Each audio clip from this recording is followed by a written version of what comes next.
मस्साजोगच्या ग्रामस्थांचा सुरेश धस यांना पूर्ण पाठिंबा। धस कोणाला भेटले काही देणं घेणं नाही, धसांवर आमचा विश्वास। मस्साजोगकरांची भूमिका।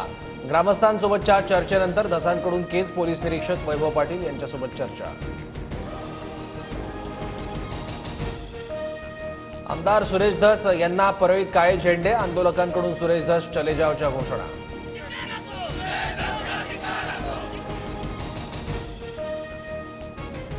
आरोपींचा शोध घेण्यासाठी बीड पोलिसांनी बालाजी तांदळेची गाडी वापरली। गुन्हे शाखेच्या अधिकाऱ्यांनी तांदळेला दिलेलं पत्र TV9 मराठीच्या हाती। बालाजी तांदळे हा वाल्मिक कराडचा निकटवर्तीय। वाल्मिक कराडचा सहकारी बालाजी तांदळेला सहआरोपी करा, धनंजय देशमुखांची मागणी। तर मी पोलिसांना तपासासाठी मदत करत होतो, पोलिसांनी गाडी वापरल्याच्या आरोपांवर तांदळेचं उत्तर।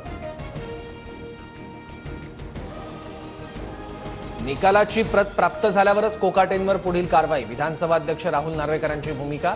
सदनिका घोटाळ्यात माणिकराव कोकाटेंना 2 वर्षांची शिक्षा।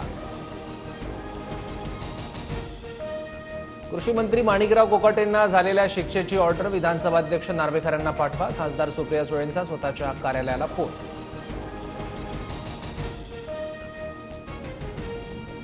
कृषी मंत्री माणिकराव कोकाटे 2 वर्षांच्या कारावासाच्या शिक्षेला आव्हान देणार। सदनिका घोटाळ्यात खोटी माहिती दिल्याप्रकरणी जिल्हा सत्र न्यायालयात याचिका दाखल करणार। महायुतीत निधी वाटपात प्राधान्य, भाजपला नंतर मित्रपक्षांना। सरपंचांना निधी वाटपावरून मंत्री नितेश राणेंचं वक्तव्य। तर मवियाच्या गावांना टार्गेट करून भाजपत प्रवेश देण्याच्याही सूचना। महायुतीतील पक्षांमध्ये कोणाला किती निधी द्यायचा आहे फडणवीस अजितदादा शिंदे ठरवतील, इतर कोणाच्या मर्जीने निधी वाटप होणार नाही। संजय शिरसाटांचं नितेश राणेंना प्रत्युत्तर। तुळजाभवानीच्या मुख्य गाभाऱ्यासह मंदिराची पुनर्बांधणी होणार। 2 वर्ष देवीची मूर्ती दुसऱ्या ठिकाणी ठेवण्यात येणार। पुरातत्व विभागाच्या मार्गदर्शनाखाली मंदिराची नव्यानं उभारणी होणार।